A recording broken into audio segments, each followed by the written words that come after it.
धन रहे ना जीवन, रहे ना गाँव ना ठाव, कहे कबीर जग में जस रहे, कर दे किसी के काम।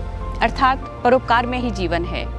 इस वक्त हम महाकुंभ के अमृतामयी नंद मठ एक चलते फिरते आधुनिक अस्पताल में है, जो केरल से चलकर महाकुंभ में पहुंचा है। जो 4 करोड़ की लागत से बना हुआ इस आधुनिक अस्पताल में इस वक्त हम हैं, और हमारे साथ अमृतामयी मठ के स्वामी एका स्वामी जी हमारे साथ हैं।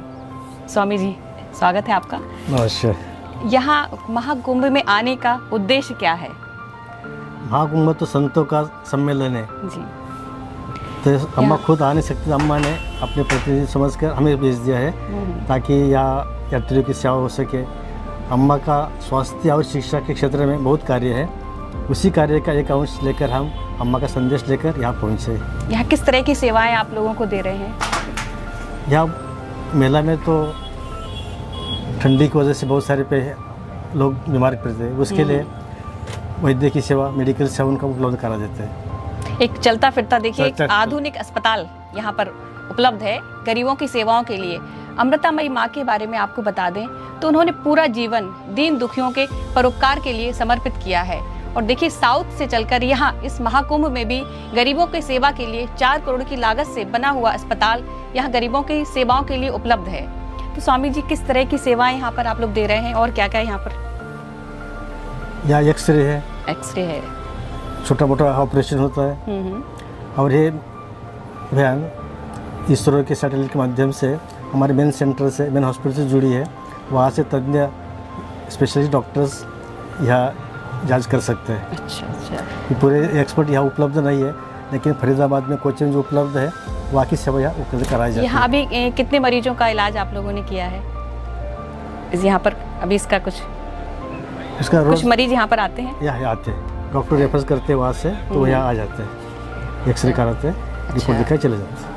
और छोटा मोटा उपचार भी किया जाता है। डेली कितने मरीज यहाँ पर आ जाते होंगे? क्या लोगों को पता है इसके बारे में? पता है, पता है इसका पता है। अच्छा, तो और बाकी हम लोगों के माध्यम से और लोगों जिनको नहीं पता है वो इसकी जानकारी ले सकते हैं। और महाकुंभ में अगर किसी भी तरह की समस्या उनको हो रही है अपनी सेहत को लेकर, तो अमृतामयी मठ में जरूर आएं और यहाँ की सेवा से अपने सेहत में कुछ सुधार ला सकते हैं। माता अमृतामयी के बारे में कुछ आप बताएं, क्या संदेश है उनका? माँ तो एक प्रेम की मूर्ति है, प्रेम स्वरूप है। माँ ने बहुत गरीब परिवार में जन्म है माँ का। बचपन से माँ ने गरीबों दुख देखा है, दुख के कारण माँ ने उस पर चिंतन किया, शिक्षा और स्वास्थ्य। इसीलिए अम्मा ने दोनों पर ज़्यादा जोर दिया। शिक्षा के माध्यम से व्यक्ति का जीवन स्तर ऊंचा जाता है, और स्वास्थ्य के एक घर में एक आदमी बीमार होता है तो पूरा परिवार उसमें से परेशान हो जाता है और उसका इकोनॉमिक बजट बिगड़ जाता है। इसलिए अम्मा ने कम लागत में अच्छी सेवा उपलब्ध कराने के लिए स्वास्थ्य सेवा पर अम्मा ने जोर दिया है। कोचीन में अम्मा ने 1500 बेड का हॉस्पिटल शुरू किया 25 साल पहले। उसके बाद फरीदाबाद में 2 साल पहले शुरू किया 2600 बेड का। अभी टोटल कितने हॉस्पिटल चल रहे हैं यहाँ इंडिया में? कितने चल रहे हैं आपके? 3 हॉस्पिटल बड़े चल रहे हैं। 3 हॉस्पिटल बड़े चल रहे हैं। कहाँ चल रहा है? मैसूर में छोटा चल रहा है, अच्छा, कोचीन में और फरीदाबाद में चल रहा है। बाकी छोटे छोटे क्लिनिक हर सेंटर में चलते हैं। अम्मा के जहाँ आश्रम की शाखा है वहाँ छोटे छोटे क्लिनिक चलते रहते हैं। यहाँ आश्रम में यहाँ पर आपने जो मठ बनाया है, यहाँ पर लोगों की ठहरने की और खाने पीने की व्यवस्था भी आपने उपलब्ध करा रखी है? खाने की व्यवस्था की है, और ठहरने की व्यवस्था आश्रम से केरल से लोग आ रहे हैं उनके लिए हम व्यवस्था करते हैं। अच्छा, आपका जीवन, आप अपने जीवन का कुछ अनुभव बताएंगे अम्मा जी के बारे में? आप कब से जुड़े हुए हैं? मैं अम्मा जी से 30 साल से जुड़ा हूँ। वैसे मैं महाराष्ट्र से हूँ, लेकिन अम्मा का एक बार देखने के बाद बस अम्मा के पास ही रुक गया मैं। अच्छा, क्या वजह रही, क्या ऐसा था जो आप अम्मा के पास, आपने भी अपना जीवन अम्मा को प्रति समर्पित कर दिया? मैं गुरु के खोज में पूरे भारत में घूमा जी, लेकिन जहाँ जहाँ गया एक आंतरिक जो अनुभूति आती है, एक शांति, आनंद की अनुभूति मुझे कहीं नहीं मिली। जब अम्मा जी के पास पहुँचा तो वो अनुभूति शब्दों से व्यक्त नहीं की जा सकती, अंतर से ही प्रकट हुआ कि बस मेरा अंतिम स्थान यही है। वहाँ जो शांति मिला, जो अपनेपन मिला, जो समाधान मिला, वो और कहीं नहीं मिला। इसलिए मैं एक बार देखा वही रुक गया।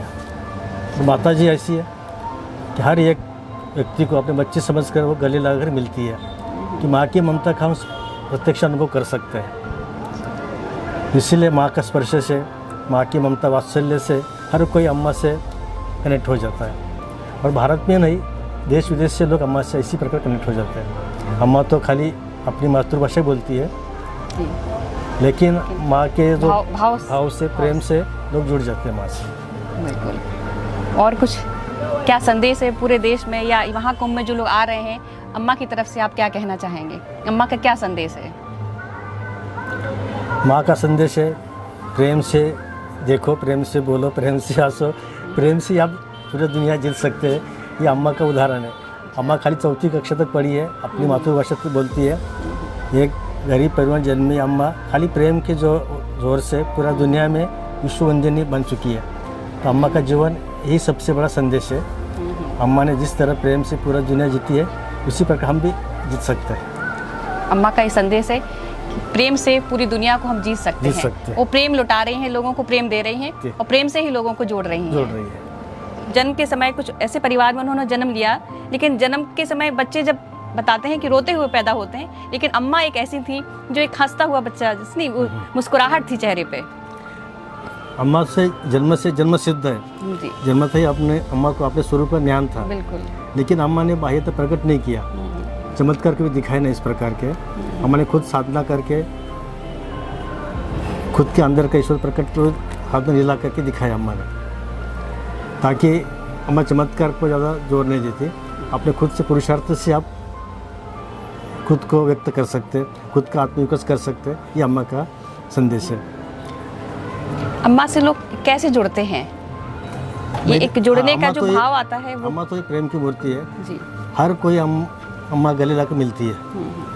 अपनी सगी माँ भी हमें इतनी प्यार से नहीं मिल पाती, इतनी माँ प्रेम से अपने आगोश में लेती है। वो स्पर्श से हर कोई अम्मा से जुड़ जाता है।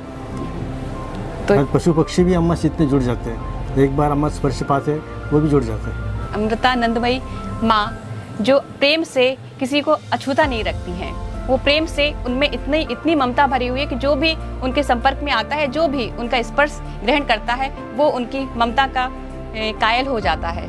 तो आप लोग अगर कुंभ में आते हैं तो एक बार अमृतामयी आनंदमयी मठ में जरूर आएं और यहाँ को समझें।